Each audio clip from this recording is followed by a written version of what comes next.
Зээлийн хүү. Зүгээр тухайн санхүүгийн зардал өртөг гэж гарч ирнэ. Тэр бол 2%-аас хэтрэхгүй. Нийт үнийн дүнгийн 2%-аас. Тэгэхээр чинь зээлийн үнийг ойлголтоор жилийн 2% рүү орчихно гэсэн үг байхгүй юу? Дэлхийн угаасаа тийм болчихсон шүү дээ. Европ энэ чинь тэр чигээрээ нэг хувьтай 1.7%-тай. За ихэнх газар нэг бүр хадаад нэг 2-3%-тай байгаа жилийн. Тий. За тэгэхээр мөн үү. Тэгэхээр ингээд нөгөө зээлийн хүү байхгүй болохоор жишээлбэл за чинь баяр хүү 100 сая төгрөгийг голомтоос төрний хэлбэр барьцаагаа тавиад 100 сая төгрөг зээлээд жилийн дараа 120 сая болж буцаад төлөхгүй. Тэгээ би тэрийг өөрөө бизнесж орлого олж буцаад төлж байгаа үстэй аймаг оруулаад. Тийм бол тэгэхээр би жилийн дараа нэгдүгээр нь саний хэлдгэр мөн үү энэ мөнгийг хувийн арилжааны банк оргуу олсноос миний барьцаагаар одоо бол хэвлээд байгаа байхгүй өнөөдөр. Тэрийг бодуулаад засгийн газрын мэдээлж байгаа төв банк хэвлээд тэрийг ард түмний банкаар жилийн 2% хүүтэй түгээх гэдэг гэсэн үг шүү дээ. Бүсийн өөрчлөлт нь өөрөө. Одоо ойлгож байна уу? Тийм байна. Өөрөөр өнөөдөр хувийн банк мөнгө хэвлээд байгаа байхгүй юу? Тийм байна. Хувийн банк. Бодит байдалтай. Одоо бодлоо. За ихэд 100 сая төгрөг нь хамаагүй бид нар дансан хийгээд өгчлөө. Жилийн 2% хүүтэй. Тэр төлөх 20% хүүн байхгүй шүү дээ. Тийм шүү дээ. Мөн үү? Тэгэхээр чи 20% хүүтэй 100 саяыг авлаа. Би 20% хүүтэй 100-ыг авлаа. Тэглээ. Тэр би нэг л өөрчлөж хахад хэн нэгнээс 20-ыг шулаад төлөх болчиход байгаа үсттэй. Тийм байна. Байхгүй мөнгө байгаас өөрөөр хувийн арилжааны банкуд мөнгө хэвлээд байна гэсэн үг байхгүй дээ энэ чи өөрөө. Тэнийг л бодуулаад засгийн бүх хэрэг ард түмний мэдлэлд байдаг. Ард түмэн өөрийнхөө байгуулсан засгаараа л мөнгө хэвлэнэ гэж байгаа байхгүй өөртөө хэрэгтэй мөнгөө. Тийм байна. Өөртөө хэрэгтэй. Хүүхгүй болчихно. Одоо ойлгож байна уу те? Хүүлэлт үүсэхгүй болохоор чинь одоо нөгөө IT бүх боломжууд бий болох нь шүү дээ. Тийм. Тэгээд ингэ чинь гэсэн үг. Эндээс юу гарч ирэхээр нэгдүгээр нөгөө хүүлэхгүй болоод хүү төлөхгүй болохоор одоо чинь 20 сая төгрөг хүн төлөх үлээс 100 саяас. Тийм. Тэгэхээр 2 саяыг төлөхөд цааталт нь 18 саяыг төлөхөө болчихж байгаа үсттэй. Тийм байна. Төлөхгүй. Тэгэхээр тэр хэмжээний 18 саяыг чинь төлөхөө болчих юм чинь тэрүүгээр талаар нь компани өргөжүүлж дахиж үйлдвэрлэлээ өргөжүүлээд талаар нь танилга нэмэгдэж болох байхгүй. Тийм байна. Тийм багт. Тэгэхээр ерөөсөө өнөөдөр нь Монголд энэ цалин балин нэмэхэд маш амархан. Засгийн газар зээл авахаа болоод засгийн газар ч өөрөө бараг 20% хүүтэй зээл аваад байгаа шүү дээ. Зээл авахаа болоод нэг зээл авахгүй мөнгө хэвлэдэг болсон чинь тэр хүүгээрээ талаар нь цалин нэмээд талаар нь одоо сая төсвөөс баахан хасаад бүтээн байгуулалт хийж чадахгүй гэдэг шүү дээ. Цалин нэмэхэд бол багшийн цалин тэтгэврийн хөгжлийн тэтгэврийг нэмэхэд бол бид сайдуудын багцаас 2% хасч яах гэж тэнэгтэй шүү дээ. Уг нь тэр багцаас хасах биш. Зээл авах болчихтой байхгүй да. Тэгэд мөнгө хэвлэжтэй байхгүй. Одоо ойлгож байна санаа нь тий. Ойлгож байна. Шинэ мөнгөний бодлого гэж тайлбарлаад тэгээд эндээс нь дахиад хэлүүлэхээр зээлийн хүү байхгүй болохоор цалин нэмдэг болчих гэсэн үг. Тийм байна. 3 дахь гаргалгаа. За 4-р айгүй чухал юм саний хэлдэг. Засгийн газар хөрөнгө оруулалт бүтээн байгуулалтыг ард түмнээс авсан татврын төсвийн мөнгөөр хийхэ болчих واخгүй юу? Яг тэр мөнгө хэвлэдэг болчих юм чинь. Тэг нь өөртөө хэвлэдэг болчих юм чинь. Аднаас зээл авах хэрэггүй болоод сангаа дамжуулж. Дотоодоос хувийн арилжааны банкнаас 20% хүүтэй зээл авахгүйгээр мөнгө хэвлээд том бүтээн байгуулалтад 333 сумаараа хэрэгтэй бүх том үйлдвэрлэл, махны үйлдвэр, сүүний үйлдвэр мөн үү? Дагсан нийгмийн дэд үтцүүдээр байшин барилга гээд мөнгө хэвж бүтэн хийгээл өнөөдөр барилгын салбарын 65% нь дотоодын бүтээгдэхүүнээр хангалттай болцсон. Эс цемент, шороо, хайрга одоо тий ажиллах хүч, дулаан, цахилгаан маглаан гэдэг. Тийм учраас төгрөгөө 65% нь хэвлэлээ. Үлдэл 35% нь сандыгийн тоног төхөөрөмж элдв гаднаас авах тэрэн дээр нь MCS-ийн хот жаргал өөрдүүлээд байгаа ордоо буцааж аваад тэндээсээ мөнгө гаргачихна гэсэн үг байхгүй энгийн загвар байгааз. Уул нь ингээд тий таны ингээд ярихаар одоо ингээд ярихаар ойлгомжтой нэ хүний толгой эргээд байхааргүй эдийн засгийн хилдэг ороод ингээд олон хүний толгой эргээд байхааргүй энгийн байгаад байна л да. Гэвчиг ийм амархан зүйлийг яагаад одоо энэ 126 хүн ойлгохгүй байгаа юм бол гэд ярихаар хоёлаа дахиад асар том сэдв ярих гэдэг. Энэ дээрээс таны яриан дээрээс ургаад 2000 онд судалсан гэж. Тэгэхээр хүнд нэг юм уналтын цэг байж ээж хүн нэг зүйл хараад тэрлүү тэмүүлээ зүтгээд энэ олон гаргалгаа гаргасан байх. Та 2000 онд танд ямар нэгэн уналт бизнест ч юм уу, хувийнхаа амьдралд ч юм уу ямар нэгэн зүйлд уналт гарч ирсэн болохоор л та ийшээ ингэж зүгэлсэн байна. Ямар уналтаас шалтгаалаад энэ мөнгөний бодлого мүлжж байгаа тогтолцоо байна гэж ирэл хайгуул хийх болов? Яг одоо уналт гэдгийг юу гэж томьёолж байгаа юм зөвхөн өөрийнхөө ярьж байгааг харахад бизнес гэж томьёолж надад бол тийм бизнесд ямар ч уналт байхгүй. Мөн үү? Ганц одоо юуг уналт юм уу эргэлзээ юунд үүссэн гэхээр за яг үнэ эргэлзээ. 1900-аас 2000 онд ч ордон дотор арчсан холбоо эвслийн тодорхой социал демократ намын зөвлөх гэдэг ингээд 4 жил ордон дотор бүх өөрөө тасгаагаар нь орж гардаг. Нэг тийм нөхөр байлаа шүү дээ. Тэгж яагаад энэ төр засаг өдөрж байгаа тэр миний үеийн залуучууд 96 онд би чинь 33 таа байсан. Хамгийн анхнд одоо манай арчсан холбоо гэдэг байгаа тэр Монгол арчсан нам социал демократ намын эвсэл гэдэг байгаа арчсан холбоо эвсэл гэдэг байгаа юм хамгийн өндөр настай хүмүүсний 42 3 тал байсан. Бүгд л яг ид байсан биш үү? Тэгээд одоо эстетик үгүй ид гэж одоо тэгээд тэр тест жинхэнэ улсаар тоглосон юм чинь. Нөгөө хамгийн айхтар долларын эзэдийн шинэ колончлын банкны хууль, ашигт малтгалын хуулийн шинжилгүүд, татврын багц хуулиуд, банкны бүтцийн өөрчлөлт гэх мэтийн яг Монгол улсыг долларын эзэд захирах бааз суурьа бэлдэх бүх тогтолцоо буюу хуулиудыг дээдийнхэн 1900-аас 2000 онд баталсан байхгүй юу? Тэд нар тэгээд мэдсээр яж баталчих уу? Одоо мэдэхгүй ч юм. Би ч гэсэн тэр үед нь тэрний батлахын төв гэж боддог байсан юм чинь. Тэгэхээр би тэднэрт буруу өгдөггүй байхгүй да. Одоо би ингэж ярьж байгаа юм чинь тэдний буруушаах утгаараа биш. Тийм. Ерөөсөө яаж буруушаагаа. Тэндээс би анхны эргэлзээ төрсөн гэдгээ ярьж байхгүй юу? Гоё. Наад чи миний одоо ялгаа нь юу юм би энэ эргэлзээгээ цаашаа юу ингэж судалсаар байгаад тийм худлаа залинд орсон юм байна гэдэг. Мэдээж 2000 онд бол одоо тэр хэлээд байгаа уналт гэж юу юм гэхээр оюун санааны уналтанд орсон байхгүй юу? Өөр миний итгэл байхгүй болсон. Нөгөө 90 оноос их гой бадрангуй романтик гой капитализм байгуул болно гэж бодож ирсэн юм чи худлаа гэдгийг ойлгочих чинь хүн унаа штэ. Тэгнь. Би тийм компани юмнаас биш. Мөн үү? Энэ зориод байгаа нийгэм тийм өөрөө худлаа юм байна гэдэг дээр эргэлзээ тэн дээр уналт авахгүй юу? Тийм байна. Тэгээ нэг 2 3 жил яах вэ хүүгээд гайхаал судалт явж хагаад тэгээ 2004 5 оноос эхлээд энэ тогтолцоо энэ доллар хэвлэдэг Америкт бүртгэлтэй хувийн банкуд цаад эзэд нь болохоор Английн Лондон хотод байдаг Лондон Сити гэдэг бүр Англи улсын Их Британи улсын хууль эрх зүйн орчинд огт хамаа байхгүй Лондон Ситигээд өөрийн хуультай бүх дэлхийн мөнгийг удирддаг тэнд байдаг энэ хүмүүсийн мөнгө хүлэгчдийн бүтэн зайд юм байна, неоколоничлт юм байна гэд 2004 5 оноос ойлгосон байхгүй юу? Тэгээд нэг тэрийг ойлгочингуудаа хүн чиг дотор сонголт өгнө шүү дээ. Шийдвэр гаргана. За ийм юм байна. Эдгээр бол ингээд бүтэн дэлхийг бүр ингээд 400 гаруй жил захирсан юм байна. Тэгэхээр би эднэртээ нийлээд өнөөгийн банкны эзэг МСС-ийн од жаргал шиг мөн үү? Гадар нутгаа барьцаан тавиад, ард түмнийхээ орлогыг барьцаан тавиад, мөн үү? Тэгээд өөрөө ингэ сайхан жаргалтаа яваад ах. Байнгын долларын эзэс том зээл аваад тэндээсээ өөрөө ганц 200 сая долларын жаргалтаа амжираад төлөх ялын ард түмэндээ өрүүлээл. Яг тэр энэ бүх өнөөдрийн баян гэж хэлээд байгаа хүмүүс чинь бүгдээрээ өрний толом дандаа том долларын зээлтэй хүмүүс. Тэгвэл зээл нь тэдний нэр дээр захин зарцуулах эрхэн тэдэр дээр боловч төлөх яд нь Монголын ард түмэнд байдаг байхгүй да. Өөрөвл МСС ухаан худгийг хуйлдаж авчаад Монголын ард түмний байхтай байсан нүүрсийг зарж зугаацж тэгээ төрүүлээд бусдаасаа илүү ордог олцсон учраас тэрийн хөрхий 100 сая төгрөгийн зээл авсан хүн хизээж чадахгүй том махны үйлдвэрийг 20 30 сая доллар хийх ч байд юм. Тэгээ яваад байгаа байхгүй да. Тэгэхээр хүмүүс тэрийг андуураад энэ өстой үнэхээр сайн хөдөлмөрч сайн капиталист гэдэг үгүй шүү дээ. Тусгай зөвшөөрлөөр хүн 10,000 долларын зээл авч чадахгүй байгаа дахад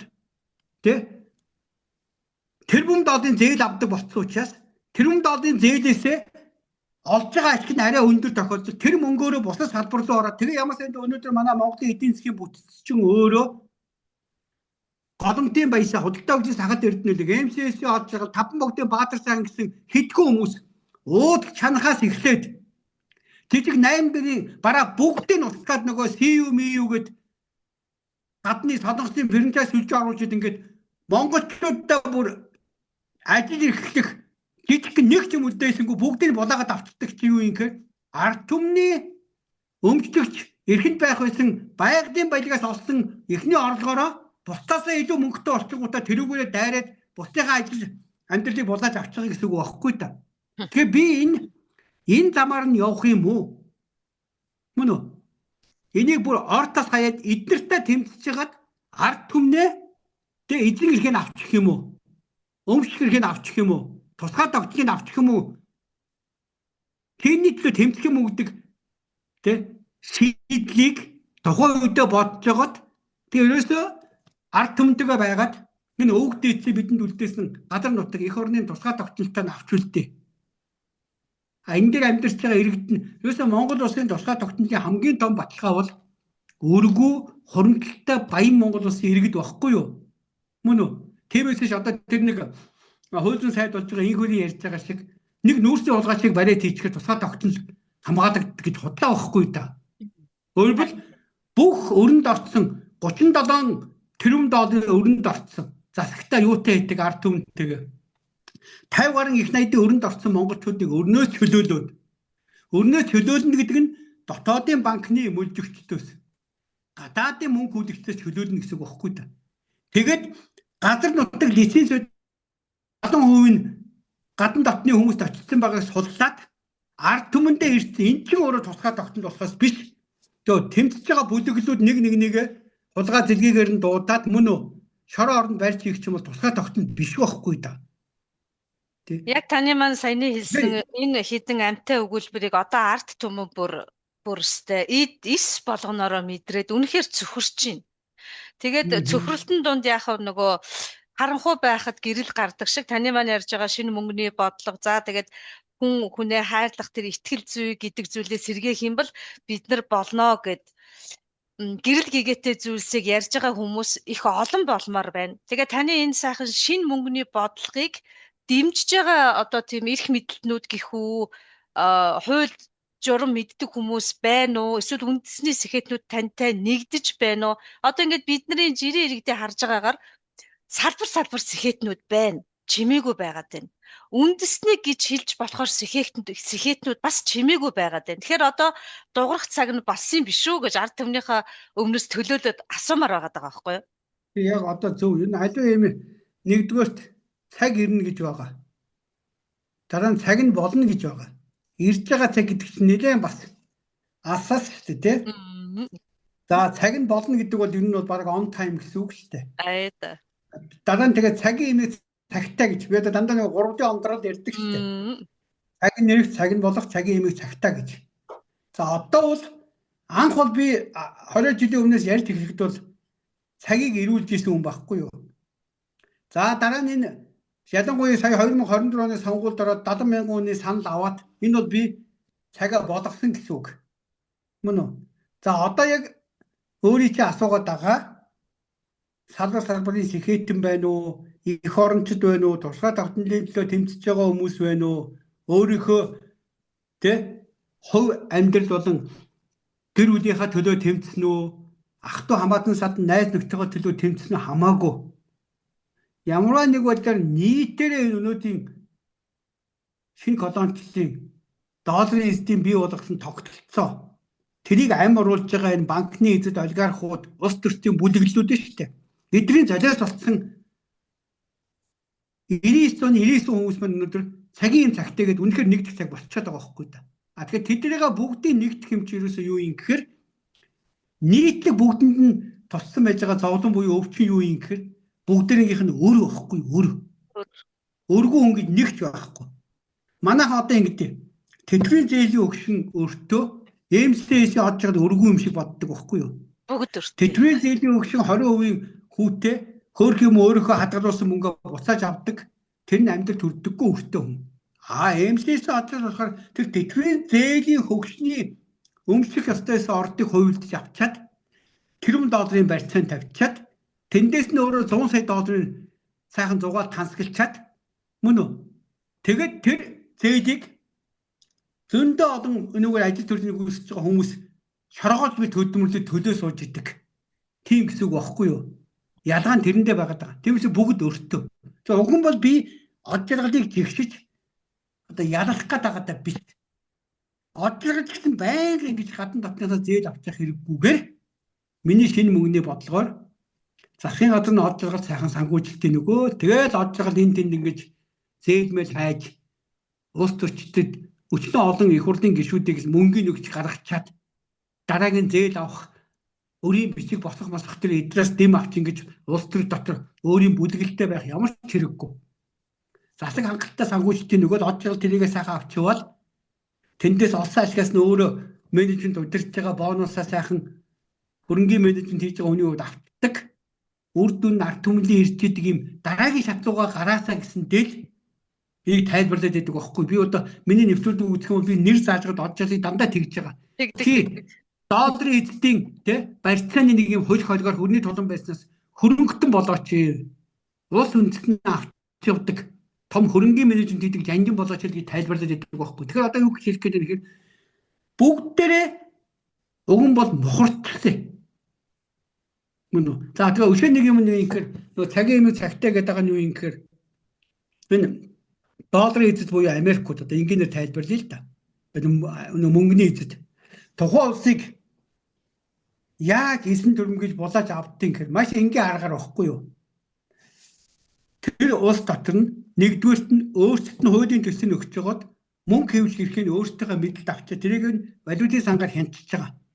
Мөнгө хэвлэх эрх гэдэг нь юу юм гэхээр бид нар барьж байгаа байшин барилга, оюу толгой орд эрдэнтийн зэс 5 нүүрсээ барьцаанд тавиад тэгээд тэр манай барьцаагаар баталгаажсан доллар хэвлээд биднес зээлэх тэрийн зохицуулдаг төв банкыг л улс алган байгуулдаг гэсэн үг байхгүй юу? За тэрийг олон улсын валютын сангаар хянчдаг. Энэ нэгдүгээрх нь. Дараа нь доторчлын хүмүүсийн хуулийг бид нар сургуулж хагаад хувийн арилжааны банк байгуулчихдаг. За тэгээ нөгөө хувийн арилжааны банкнд 30 жил ажиллахдаа бүх монголчуудыг сайхан өрөнд оруулаад тэгээд цагдаа порхоор шүүхийн бүгдийн зээл хүү багтаа зээл өгч худалдаж аваад улс төрчдийн санхүүжүүл улс төр дотор өөрсдөө нөлөөтэй болж аваад ингээд нөгөө банкны эзэс чинь өөрөө Монгол улсын эзэн болоод бүгдийг өрөнд оруулчихлаа шүү дээ. Тэгвэл айгүй хорлонтой нь юу юм гэхээр өнөөдөр Монгол улс $20 тэрбум зээлэнд байж байгаа. Бүх банкуудын нийт зээл нь нийлээд $20 тэрбум барьцаанд зээлэнд Монгол улсын байшин барилга мөн үү 5-аас 20 дахин хямдхан байж байгаа барьцаанд. Мал сүрэг 10-аас 50 дахин хямдхан байж байгаа. Дэд үтсүүд зам, төмөр зам, эрчим хүчний стан төгөөс үлдээ 50-аас 1000 дахин хямдхан байж байгаа. Мөн үү? Дээр нь байгалийн баялаг мөн үү? 50-аас 100000 дахин хямдхан байж байгаа. Бараг 100,000 дахин хямдхан байхгүй. Тэгэхээр одоо яа гэхээр нөгөө банкны хувьдлыг нь худалдаад авчихаар энэ бүхний эзэн болчихно гэх байхгүй. Өөрөөр бид нар өнөөдөр 3 тэрлион буюу 3 их $80 улс маань $20 тэрбум барьцаанд арилжааны хэдэн банк дээр байж байгаа. Тэгэхээр банкны хувьцааг нь худалдаад аваад болчихдог. За тэгээ энэ алидийн хувьцааг нь бүгд нь худалдаад авцсан. Тэг учраас одоо цагийн юм цагтаа үнэхээр бид нар өнөөдөр энэнийг ойлгож тэмцэхгүй бол оюутлын гэрээг зарч чадахгүй байгаа шиг нөгөө бүх банкуудын янз янзын гоё нэрээр худалдаад авцсан энэ мөнгөний эзэдийн тэгээ одоо эдгээр банкыг худалдаад авцсан эрчим хүчний системийн энэ хэдэн неолиберал уцаа мэдэхгүй орилсон их хурлын гишүүдэд орилуулж хагаад эрчим хүчний төгөөх системийг хувьчаад авчихна. Станцыг хувьчаад авчихна. Мянганы сорилын сангаар манай усыг авцсан байж байгаа. Тэгээ бид нар уух усаа эдрээс долларын эзэдээс худалдаж авна. Эрчим хүчээ эдрээс худалдаж авна. Мал сүрэг мөрөг маань аль хэдийн хаан банкны барьцаанд, төрийн банкны барьцаанд гадныхан руу очсон. Ингээ бидэрт юу ч үлдэхгүй.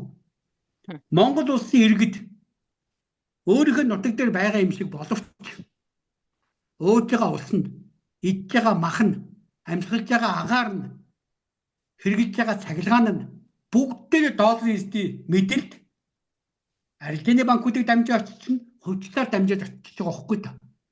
Одоо энэ үнэхээр бид нар тэмцэхгүй бол энэ эцсийн шат нь ирчээд байгаа. Тийм учраас цагийн эмийг цагт нь буюу шинэ мөнгөний бодлогын хөдөлгөөнөө одоо би эх тоноос зарлж байгуулад тэгээ энийгээ тайлбарлаад одоо тэгээд түрүүний асуугаад ирдэг шиг эрх мэдэлтэй улс төрчдөд бүгдэнд нь очиж тайлбарж өгнө. Зандан шатарт нь, хүрс үхт нь, арц намынхын цогт хэрэлт нь мөн үү? Бүгдэнд нь тайлбарлана. Нөгөө талдаа ард түмэндээ соён гэвс ажлын сургалт, ярилцлага одоо хийж болох семинар бүх юм хийж эхэлнэ. Одоо бидний ингэхгүй үнэхээр алдагдлаа. Хамгийн сүүлийн шатны неоколоничлын шатны хэрэгжлээд эхэлж байгаа байхгүй юу? Гэхдээ энэ бол нэг талдаа бид нар сайн юм нь Орос Хятадын дунд хавчигдмал байдаг нь өөрөө их давуу тал юм. Манай эдийн засаг өөрөө 90% нь Орос Хятадтайгаа интеграцтай учраас мөн үү? Тийм учраас эдгээр бүр ингэж харигцаар манайхыг бүр ингэж албаар бүр айгүй баг үнэтэй үнийн дүнгийн барьцаанд банкудаар дамжуулж авчаад дараа нь тэр бүх өссөн үнийн дүнгийн чинь хятадуудад зарлал ашиг олох гэж ингэж манай банкыг худалдаж аваад эрчим хүчийг аваад байгаа байхгүй да. Санааг нь ойлгох. Та нэг асуултанд хариулгүй үлдээчлээ. Таныг маань тэгээд одоо дэмжиж байгаа хүмүүс хэр вэ? Одоо таны эдийн засгийн ухаанд одоо мэрэгчсэн мэрэгчлэнгүүд гэдэг үү эсвэл яг нөө Монголын гүн өв ухааныг судалж байгаа эрдэмтэд дэмжиж гин үү? Хэр дэмжиж гин гэж би танаас үг. Одоо хэр нийгмийн нөгөө давхраг талаасаа ч юм уу нийгмийнхаа төлөөлөл талаасаа ингээд хараад ингүүл мэдээж хэрэг наад төлөөлөл болгоноос дэмжигчд байгаа. За. За яг одоо бодит хамгийн том одоо шалгуур үзүүлэлт нь саяны өнгөрсөн оны сонгуул шүү дээ. Яг үнэ. Сонгуулиас 69700 хүний санал авсан шинэ өвсөл гэж шинэ намба Монголын уламжлалын нэгдсэн нам гэдэг ашиг аксын байгуулсан намтай. Гэхдээ юу юм гэхээр миний хувь хүний өөрийн танигдалт тухайн нам хоёрыг хооронд нь холбож өгч чадаагүй байхгүй юу? Тэр нюансыг өөрөөр хүмүүс баяр хөг дэмжмээр байгаа мөртлөө баяр хөг дэмжинэ гэдэг нь тэр шинэ эвслийг дэмжинэ гэж бас нэлээд том хувь сонгуулийн тогтолцоогоо ойлгохгүй, хуулиа ойлгохгүй тэгээ бодолцсон. Одоо бол тэр алдааг давтахгүй. Одоо яг би өнөөдөр ярилцлага хийж байна. Өчигдөр нэрээ авсан шинэ мөнгөний бодлого хөгжлийн шийдэл гэсэн нэр авсан. Мөнгөний бодлого хөгжлийн шийдэл гэдэг нэр авсан. Энэ өөрөө төрийн бус байгууллага болж байгаа. Шинэ мөнгөний бодлого хөгжлийн шийдэл. Тэгээ энэ маань өөрөө одоо ингээд төрийн бус байгууллага олон нийтийн байгууллага болоод тэгээд одоо ёстой саяны хэлдгээр нийгмийн бүх давхаргын төлөөллүүдээс гишүүнчлэлтэй болоод тэгээ ингээд явах гэж байна. Ямар сайхан юм бэ? Гишүүнчлэлтэй болох зөв сонголт шүү. Тэгээ яг нэг дэмжигчтэй тэгээ ингээд явахаар ямар ч гэсэн 100,000 хүн бол нэг асуудалгүй байх. Дэмжигчд. Тэгээд нэг 100,000 хүний дэмжигчтэй гэдэг чинь сонгуулийн үед бол хамгийн багадаа 2 дахин нэмэгдэлтэй. Тэр ч одоо энэ эрхэлж байгаа намууд ч өөр төрөйдөө ороод ард түмэн ч бүгдийг таньсан учраас одоо байж байгаа манай ямар ч гоё косметик засвар хийлээ гээд яг ард түмний ахуй амьдралыг шийдэх юм тодорхой үзэл санаа онол номлол дэвшүүлэхгүй байх байдгаараа ингэсэн тохиолдолд худлаа байхгүй да. Яг над чиг одоо ингээд шинэ үзэл санаа онол номлол гаргаж ирээд түүнийгээ шинэ мөнгөний бодлого хөгжлийн шийдэлгээд томьёолоод дараа нь тэрийгэ тайлбарлаад араас нь хэрэгжүүлэх одоо аргачлалаа танилцуулаад бүх зүйлийг баг болгох цогцоороо байна шүү дээ. Бүх зүйл ингээд баг болгох ингэж дахиж юу байхгүй учраас одоо миний хөдөлгөөн бол байгуулж байгаа хөдөлгөөн бол цаашдаа энэний төлөө өөртөөгөө төлөө зүтгэж байгаа хүмүүсээрээ өргөжөөд яг тэнхнээсээ өөртөөгөө төлөө зүтгэж байгаа тийм том хөдөлгөөн болно гэдэгт бол би итгэлтэй байгаа. Ямар сайхан юм бэ. Нөгөө та түрүү хэлсэн шүү дээ. Төр гэдэг бол өрх гэрийнхээ асуудлыг тодорхойлсон итгэл дээр одоо би болсон аавуудын чин үнэн сэтгэлтэй аавуудын пирамид гэж хэлсэн. Тэгэхээр таны маань шинэ мөнгөний бодлогыг хөгжлийн гарц гэдэг энэхүү хөтөлбөрийг цогцоор нь ойлгосон хүн болбол итгэл зүйтээр суурилсан байхаас гадна яг өөрийнхөө их орон дээр Монгол хүн гэж яаж амьдрах ёстой вэ гэдгийг нэлээд ухамсарласан хүмүүс ингэж таныг маань дэмжих нь. Тэгэхээр их тийм одоо цэвэр бидний хүсэж байгаа ариун шудраг үнэн ч тийм шин тогтолцоо гарч ирэх нэг тийм шин бүлгэн үүсэж байгаа нь их сайхан сонсогдож байна шүү. Ирээдүг гэрэлтэй байна. Тэгээд яг нөгөө түрүүний хэлдэг одоо шинэ MCS олж байгаа миний дайсан биш. Ухаараа цаашаа хамт яваасаа гэж хэлж байгаа тайлбарсан ч би. Яг тэрэн шиг одоо өнөөдөр мань ан хүн нам энэ төр байгаад байгаа одоо юу гэдэг. Тэ? Эсвэл администрацид ажиллаад байгаа нь хөрсөхөө нөө зандан шатраг нөө хэн байх нь хамаагүй. Тэр хүмүүсийн хувьд ч гэсэн би чадлаараа хүсэл тавиад уулзаж энийг тайлбарлана. Мөн үү? Нэгээр тогтохгүй байнгад уулзаж тайлбарлах гэж оролдоно. Яг. Мөн үү? Өөр би тэр орлогыг юусоо огт зогсоохгүй. Нөгөө талдаа арт түмнээ энэ дээр соён гэгэрүүлээд соён гэгэрсэн эсгүүдийн бүгдийг эвлүүлээд хөдөлгөөн болгоод ингэж хоёр замаараа зүтгэжээд бид нар үр дүнд хүрнэ. Хэдий ч нэ тэр годамжинд байгаа олон түмэн маань шинэ мөнгөний бодлогоос өөр гарцгүй юм байна. Энэ үзэл санаа онл номдод бол ер нь бидний дараагийн энэ үүссэн байж байгаа бүх зовлон бэрхшээлээс салаад цаашаа явах гарц шийдэл муу юм байна гэдэг дээр зангидах тусам нөгөө талдаа эдгээр ч гэсэн бидэртэй хамтрах, өөрсдийгөө засах, өөрсдөө дахиад шинэ төлөв байдал руу шилжих тэр нөхцөл рүү эдрийг бас нэгдүгээр шахаж өгнө, хоёрдугаар эдгээр ч гэсэн өөрсдөө ухаарах боломжоо олж авах байхгүй. Яг үнэ. Ухаараад харах. Тийм учраас одоо шинэ ирэх байж байгаа хүмүүсийн чинь би бол яг түүний оджолтой адилхан дайсан гэж үздэггүй шүү дээ. Тэгэлгүй. Гэхдээ би хинээсэн ч одоо хинээсэн ч айж имээгээд ах юм байхгүй. Хэлэх юм шууд хэлцдэг. Уулзвал өөрлөө нүдлүн харж байгаа хэлчин. Уулзах чадахгүй л ингээд ямар нэг байдлаар өөрийнхөө цахим орчинд байна уу, цахим талбар дээр гинөө мөн үү? Энийг ойлгоод дэмжиж хамтардаг хүмүүс цаашаа төгөөнө хамаагүй. Чөлөөтэй би ингээд хэлцдэг байхгүй. Тэгэхээр угаасаа энийг би хүрсэхтэй ч ярина, зандан шатартай ч ярина. Ард түмэд одоо зөв болж хийж байгаа тэмцэл нь. Тэтгэврийн өгчл цалингаа сая 500 болгоё гэж байна. Багш нар цалингаа 3 сая 500 болгохгүй ажил хаялтаа зогсоохгүй гэж байна мөн үү? Багшийн цалин нэмэгдэнгууд хувийн эвшлийнхэн дагаад цалингаа нэмэх ёстой болно мөн үү? Тэгээд гэдэг нь тэр хувийн эвшлэлд мөнгө байхгүй гэж хэлнэ. Засгийн газрын төсөв бүрдэхгүй гэж хэлнэ. Үгүй ээ. Засгийн газар зээл авах байлчих. Хувийн эвшлийнхний зээлийг жилийн 20 биш 2 болгочих. Зөрөөгөр нь цалингаа нэмгээд ингээд хэлж байгаа шахаад явах байхгүй. Тэгээд нөгөө зөв тойрогтой яг үнэ. Тэгээд явчих гэсэн үг байхгүй. Ямар нэгэн мухардал бий болоход шинэ гарц гаргалгаа заавал хамт дагалдаж явдаг. Тэрийг хин нэг нь илрүүл. Хүмүүс яг нөгөө мухардал гэж бодож идэг болохоос биш. Альва мухардал гэж бодож байгаа юм болгон чинь дараагийн шинэ төлөв байдал шилжих шилжилтийн гарааны эхний шат байдаг байхгүй юу? Тий, эхлэл болж идэг. Тэгэхээр хоёулаа нэлээд цаг явчихсан байна.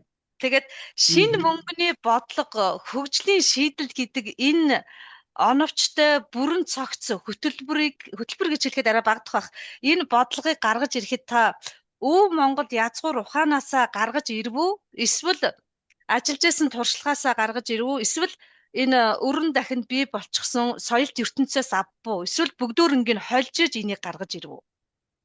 За ингэж байгаа. Нэгдүгээр айгүй чухал асуулт асуулаа. Энийг бол би өв Монгол ухаанаасаа гаргаж авсан. Өв Монгол ухаанаасаа. Ялангуяа Хойлоо хааны мөнгөний бодлогоос. За нэгдүгээр хятад өнөөдөр хөгжиж байгаа нууц нь маш энгийн. Тэр нууц юм огт байхгүй. Яг Хойлоо хааны мөнгөний бодлогын философиг өнөө цагт нь тааруулаад хэрэгжүүлж чадж байгаа учраас хөгжиж байгаа. Яагаад хятадын эдийн засаг хамгийн том хүчтэй эдийн засаг үйлдвэрч орн болчихов? Америкууд, Европууд шиг мөн үү? Мөнгө үлдэх тогтолцоогоор ашигын төлөө эдийн засаг байгуулаагүй. Мөнгө хүлдэггүй үр дүнгийн төлөө эдийн засаг байгуулсан учраас нөгөө хэд нь байнгын Toyota компани жишээ нь байнгын өндөр хүүтэй зээл хувьцааны ашиг өгөх гэж ашиг хийж явсагаад өндөр үнэтэй Toyota-га зардаг болчингууд нь хятадын загвар болохоор байнга өндөр үнэтэй зээл авах хэрэггүй. Хувьцааны ногдол ашиг машиг энэ нэг хуваарлах хэрэггүйгээр зах зээлийг авч олон хүнд хамгийн бага санхүүгийн өртөгтэй бүтээгдэхүүнийг хүргэн гэдэг учраас яг ижилхэн тэр утгаа бүр чанар технологийн шийдлэрийн илүү юмыг хямдхан Toyota-гаас санд болох боломжтой болчихно гэсэн үг байхгүй юу? Мөн үү? Тэгэхээр хэлэх нь энийг эдгээр нэг юмыг л одоо битэр шиг одоо ингээд бас тэнгэр шүтлэг элдвэний өчиг бас жоохон гадарладаг тэр талын хүмүүс бол энэ дэлхийн шин юм гэж огт байдаггүй. Бүх юм уламжлаж өвдөгдөж ирсэн итгэл. Тэр итгэл дотор байж байгаа мэдээлэл байхгүй да. Мэдээлэл тийм ээ. Хадгалагдсан байгаа. Энэ мэдээлэл чинь одоо би чинь ингээд 3 жил ууланд бясалгал хийхдээ л олоод авцсан байхгүй юу? Мөнгө гэдэг чинь ийм учиртай байна. Хувлаа хааны айлдад исэн мөнгө бол бие төвний хоосон чанар. Тэр хоосон чанар биш байхгүй юу?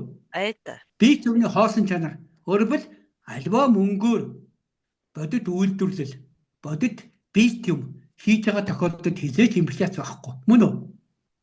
Тийм учраас хятад үйлдвэрлэлөөгөө маш их мөнгө гаргаж байна. Шинэ мөнгөний бодлогоор Монгол улс үйлдвэрлэгч орн болно. Тийм учраас хүүгүү зээл өгөөд тансагдаал тэ iPhone 17 аваад iPhone 18 төрүүлээ захиад явах мэ хэрэггүй болчих гэсэн үг байхгүй юу? Тийм биш. Яг сайхан бүгд үйлдвэрлэгч болоод маха боловсрууд нь борцын тэ голынхан болгон өөрийн голын нэртэй гоё шимийн гоё архиудаа сархтуудаа арзаа хийн. Одоо яг л японочууд сакега солонгос сойжуугаа уудаг шиг. Ингээд нөгөө эдийн засгийн бүтцээ зөв болгоно. Өнөөдрийн эдийн засгийн бүтц маань яагаад буруу байгаад байна гэхээр зөвхөн мөнгө хүүлэх ашигтай.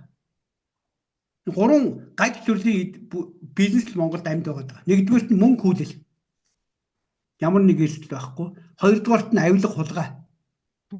Гуравдугаарт нь нэг төөхөө хэдэн Монгол компани экспортын бизнес байхгүй юу? Гадагшаа зарж байгаа. Босод бүх бизнес дампуурсан байхгүй да. Мөн үү? Тэгэхээр одоо шинэ мөнгөний бодлогоор энэ бүх дампуурсан бизнесүүдийг өргүү болгож байгаад бүгдийг үйлдвэрлэгч болгочихно. Тэр үйлдвэрлэж байгаа юм болгоно өөрөө авсан төгрөгийнхаа баталгаа болоод хувирчдаг. Тэгээ сайхан манайхан ингэдэм худлаа тайлбарлаад зээл авч өрсөлддөг гэж худлаа ярина. Тэгсэн мөртлөө янз янзын зээл өгнө. Зах зээлийн нийгэм гэж байдаггүй маа. Үнэхээр зах зээлийн нийгэм бай гэвэл бүх улсуудын зээл адилхан байх хэрэгтэй хүн улс дотор орж ирэхээр бүх хувь хүн байна уу, тэтгэврийн өгшин байна уу, компани байна уу, олигарх байна хамаагүй зээлийн үн адилхан байх хэрэгтэй. Үнийн дүн нь өөр. Тэгэхээр зээлийн үн өөр байгаа цагт хизээч чөлөө зах зээлийн өрсөлдөөн байхгүй байхгүй. Хоёрдугаарт нь татвар. Тодорхой татврын хөнгөлтүүдийг хэн нэг нь эдэлдэг, бусд нь эдлэхгүй байх юм бол дахиад чөлөө зах зээлийн эдийн засаг байхгүй. Тийм учраас бүгдийнх нь зээлийн хүү санхүүгийн өртөг адилхан, санхүүгийн өртөг маань өөрөө зээлийн хүү татвар авахгүй да. Энэ хоёр бүгдэнд нь адилхан. Мөн үү? Тэгээ энэ хоёрыг хэлэх юм бол гуравдугаарт нь гадаад зах зээл дээр өрсөлдөхийн тулд зарим тохиолдолд татаас өгч эхэлнэ. Дэмжлэг. Мөн үү? Хятад бол яагаад энэ дэлхийн зах зээлийг цахилгаан машин шиг ингээд тодорхой бүтээгдэхүүнийг аваад байна гэхээр зээлийн үг нь хямдхан өгöd. Дээр нь бүр татвар чөлөөтчгүүтээ нэмээд төсвөөсөө дахиад татаас өгч тэгжиж зах зээл дээр маркет ширийн дэлхийд дээр маркет ширийн том болгож байгаа байхгүй. Тэгж бодлоо. Зээлийн хүү татаас гэсэн 3 том санхүүгийн хэрэгслээр хоорондоо байж хахад ямар юуны фри маркет эконом байх юм бэ дэлхийд дээр. Доктор боддог тийм багт. Тэгэхээр бид нар ч гэсэн тэгин шинэ мөнгөний бодлогоор зээлийн үг жилийн 2 руу аваачин татврыг зөвхөн олсон ашигаас аваачин болгоно. Дээр нь яг Монголын ард түмний ахуй амьдралын баталгаа болсон. Тусгай тогтнолын баталгаа болсон юмнууд дээр нь зарим тохиолдолд хүчтэй татаас өгнө. Гэхдээ одоо жишээ нь ингээд ерөнхийдөгч хүнсний хөтөлбөр хэрэгжүүлээд тэгээд аргидны банкуудын зээл 20% байхад мөн үү? Зээлийн 7-8% хүүтэй хүнсний компаниуд өгүүлчихэд зөрүү мөнгөний татвар төлөгч бид нар төлөөд явж байгаа ш банкнд. Өнөөгийн тогтолцоо чинь банк ашигтай байх хэрэгтэй болохоос биш эдийн засаг ашиг маш их хамаагүй байхгүй үрдэв. Тэгэхээр нөгөө Хэрвээ банк санхүүгийн систем ашигтай ажиллана гэсэн тохиолдолд хизээч зөв эдийн засаг бий болохгүй. Тийм байна. Саний хэлдэг 3 эдийн засаг л байгаад байна. Мөнгө хөлдөг тогтолцоо байхгүй болох юм бол эдийн засгийн бүтц чинь өөрөө зөв болчих واخгүй та. Тэсээ тийм л энгийн юм байгаа даа тийм болохоор нөгөө цаашдаа бид нар яг саний хэлдгээр түүний асуугаад байх шиг нэгдүгээр тэний чинь өвөг Монгол ухаан. Өвөг дэд чинь агуу их төр зарчилсан ухаан. Хоёулаа хааны мөнгөний бодлогын ухаанаас аваад за хоёрдугаарт нь өнөө цагийн энэ тогтолцоо хэн яаж хийсэн гэж сүүлийн 500-600 жилийн мөнгө хөлдөг тогтолцоо энэ долларын эзэд бий болгосон Лондон Ситиг бий болгосон Голландын мөнгө хөлөгчд. Голландын мөнгө хөлөгчдийн өмнөх Италийн Венец, Генуа хотын мөнгө хөлөгчд ингээд бүх мөнгө тэгээд цаашаа явах юм бол Эртний Месопотамиагийн мөнгө хөлөгчд, Вавилоны мөнгө хөлөгчд ингээд бүх мөнгө хөлгийн тогтолцоо бүх юмыг сайн судлаад энэ чинь хоёрдугаар шатны өмнө гэсэн үг шүү дээ. Тэгэхээр өнөөдөр Монголд энэ яаж хэрэгжсэн гэдэгтээ ийм 3 шатны өвөг дээдсийн тайлал гүн ухаан.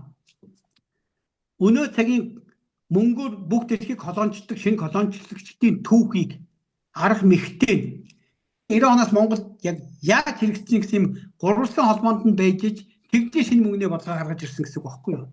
Тийм байна. Тэгэд маш их хөдөлмөр нөгөө сэтгэлийн биеийн булчинг бол одоо дасгал хийгээд хөгжүүлдэг шиг сэтгэлийн булчингоо хөгжүүлээд ухамсарын ясаа бэхжүүлээд тэгээд ард түмэндээ ингээд оюун санааны мандалд одоод явж байгаа тантай ярилцах үнэхээр нэр төрийн хэрэг байлаа. Тэгээд амраад алжаал тайлах цагаас ард түмэндээ зарцуулсан нэгэн талархаж байна. Тэгээд сүүлийнхаа орон зайг танд үлдээ, асуугаагүй үлдээ ч гэсэн энэ л хамгийн чухал шүү гэдээ эрхий дармаар дарж хэлмээр байгаа зүйлээ хэлээсэй гэж хүсэж байна. За хоёрт нэг л юм. Ард түмэн одоо нэгдүгээрт өөртөө буюу өвөг дээдсэд итэг. Мөн үү? Тэгвэл аль нэг измийг номлож байгаа, тайлбарлаж байгаа тийм хүмүүсийн золиосонд бид нар сүүлийн 35 жил чайчлуулаад сүүлийн 300 гаруй жил хангалттай өвөг дээдсээс сүнснээс төөрөөд өвдөгж ирсэн итгэлээ алдаад мөн үү? Ингэтлээ доройтлоо. Тэгэхээр өөртөө итгэх буюу өвөг дээдсдээ итэг. Өвөг дээдсдээ хэдий ч итгэхэд эхлэх юм бол хүн болгон ань болгон өвөг дээдсдээ итгэх юм бол өвөг дээдс маань итгэлээрээ хоорондоо эвэлж ийсэн тэр лүү очино. Мөн үү? Тэгэхээр бүгдээрээ тэр эвлэг очино. Тэгэхээр хизээ хүн өөртөө итгэхэд эхлэхээр мөн үү? Гарцгааж эхэлнэ. Тэгнь. Хөнгөн хэлбэр аргаар шийдэх арга биш. Цаад өмнө онш уг үнс нь ухаад эхлэх байхгүй юу? Өөрийгөө ухаж байгаа хүн чинь яагаад ийм амьдад байна гэд өнөөгийнхөө нийгмийн байдал, эдийн засгийн байдал, төрийн байгууламжийн цааш шалтгааныг өөрийнхөө итгэхийг олж авах гэж оролцсон, олж авч байгаа хүмүүс бол тэрлүү дараагийн шатанд орчих байхгүй да. Тэгэхээр итгэлээ олно гэдэг нь юу юм гэхээр зүгээр юм боддог болчих. Тэний хэлсэн юмыг шууд битээ сүсэглэн даг. Аль нэг ийзэм шашныг хэн нэг үний хэлсэн үгийг шууд бүү тэрэнд нь үнэмш. Заавал эргэцүүлэн бод. Одоо бид нар монголчууд өвгөн ухаанаар 3 төлөв байдалд ангилагдчихсэн шүү дээ. Хашир, хэрсүү, гинэн гэж. Мөн үү? Тэгэхээр сайнаар хэлвэл гинэн явсан 35 жилээ одоо дуусгая. Мөн үү? Нөгөө талдаа бүр худлаа хит хашир болоод мөн хийх ёстой юм цагийн үе цагт нь хийхгүй алдаад өөрийгөө сүйтгэх болчих. Гинэн хашир хоёрын чинь дунд хэрсүү байд юм аа. Тийм учраас одоо монголчууд маань хэрсүү монголчууд болъё. Гинэн байхаа бол хашир байхаа бол хийх юмыг хийж зоригтой өөрийнхөө төлөө итгэлээ олж авч байгаа тэмцэх хэрэгтэй байхгүй да. Тэр яг энэ төлөв байдал бид өнөөдөр хэрсүүжсэн өөрийнхөө энэ хэрсүүгээ баталгаажуулж аваад хэрсүү ухаанаар өнөөдөр тэмцэлдээ гарах цаг болсон байхгүй юу? Хэрсүү ухаан ч юм бол гинэн биш хашир биш шүү дээ. Яг тэр голд нь байдаг гол нөгөө хооронд нь балансчулж хэрэгтэй юм шийддэг хэд хаширлаад юм уу айгаад ч юм уу тэгдэггүй. Тэгсэн мөртлөө хамаагүй хүн туурагдаад хүний золиос болчдоггүй. Яг өөрт хэрэгтэй юмгаа бусдад хэрэгтэй юмтай цуг харж аваад өөрийн болон бусдын хэрэгцээтэй зовлон жаргалыгаа эвлүүд нийлүүлээд явах ч юм бол хэрсүү байхгүй юу? Тэгэхээр сайхан монголчууд нь одоо хэрсүү ухаанаараа итгэлээ олж аваад хэрсэн ухаанаараа тэр итгэлээрээ итгэл сэтгэл зүтгэлээрээ эвлэж тэгээд төмөрөө цагийн имийг цагтаа гэж өөртөө эзэн эрхийг авч энэ их нутгийнхаа барьж үтээсэн байшин барилгынхаа барьж үтээсэн харгуй станц түгээх сүлжээ ус агаар ой мод мал сүрэг бүгдийнхээ эзэн болёо. Эзэн болсныхаа дараа доторчд нь яг хувийн өмч, амны өмч, нийтийн өмч, хамтын өмч, дундын өмчөд өмчлүүлээ тус тусдаа санхүүгийн загвар руу оруулах бол дараагийн асуудал. Эзэн эрхээс өмчлөх хэрэг үүсдэг гэдгийг ойлгоод ингээд цөмөрөө итгэлээ олж авцгаа хэрсэн ухаанаар цөмөрөө өнөө цагийнхаа байдал дээр нь зөв оншоо тавиад тэгээд цөмөрөө эндээсээ гарч шийдлээ зөв эвлэлдээд тэгээд зүтгээд эзэн эрхээс хамгийн гол нь алдсан эзэн эрхээ олж авъя. Долларын эстэд алдсан эзэн эрхээ. Дотоодын энэ урам шулгаач авилагчдад алдчихсан эзэн эрхээ олж ивээл гэж байгаа байхгүй та. Тийм байна. Тэрийг л одоо нийт олон түмэнд уриалж байна. За маш их баярлалаа баярхуу хаа. Тэгээд нөгөө Монгол өв соёлдоо Монгол гэсэн бүтээсэн бүх зүйлдээ Монгол үгэндээ та маш хүндэтгэлтэй ханддаг. Тэгээд тантай ярилцахад Монгол гэдэг тэр гайхамшиг тэгээд дэлхийг хариулж исэн тэр өвгдийн ухаан гэд анх их мөнх 3 цагийн хэлхээсэнд хоёулаа ярьсан ч байж магад тийм ээ. Тэр ирчсийнхаа хувьд тэгээд энэ сайхан өөрийнхөө олж мэдсэн за тэр оюун сэтгэлгээний жахан тэр эргцүүлэлээс эмзэглэлээс үүдсэн энэ нэг сайхан зүйл нь одоо ингээд судар шиг үн цэнтэй болчихсон. Тэрнийхэн төлөө Монгол хүн одоо жишээ нь би хол байдаг мөртлөө таны ярьж байгаа бүх зүйлийг зүгээр нэг сонсгош анирдаад тэгээд ингээд үнэхээр одоо бодсон чи яг итгэж дэмждэг юм байна.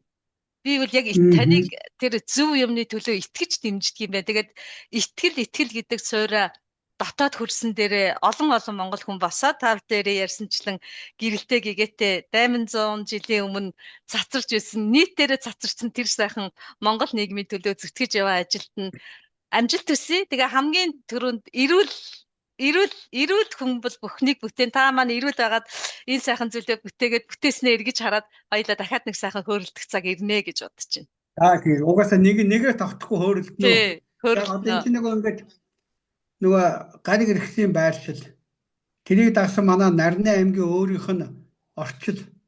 За тэгээд яг тухайлбал дэлхий дээр байж байгаа хүн төрөлхтний өөрийнх нь тэ цаг нь ирсэн болсон цагийн цагтаа гэдэг одоо дуншаад байгаа дуншилт яг алтаа нуруу сахиж байгаа алтаа нурууны зүүн талдаа үлдсэн мөнх тэнгэр сүлжээ мөнх галын соёлтой үеийн үед хүн төрөлхтөнд усуух хэсгийг сахиулдаг агуу өн эртний тэ мөнх галын соёлтой тэр гүн ухаан философиг авч яваа тэр агуу хойцлын тэр өвөг дээдсийг хойцлуулах бид нар гэдэг ингээд бүх талаар нь бодохоор бүх нөхцөлмөр бүрдцээ миний монголчуудаа гариг иргэс орчлон таарсан Нарны аймгийн ивэж байгаа биднийг одоо өнөөдрийн хэлбэр бол дэлхийн геополитикч биднийг ийм нөхцөл байдал руу ивэж авчирч байгаа хүмүүс харахтаа бол их дайн байлтантай хэцүү гэдэг үгүй байхгүй юу. Энэ чинь нөгөө орондоо орох завгүй хөнжилдөө хөрвөх завгүй байж байгаатай адилхан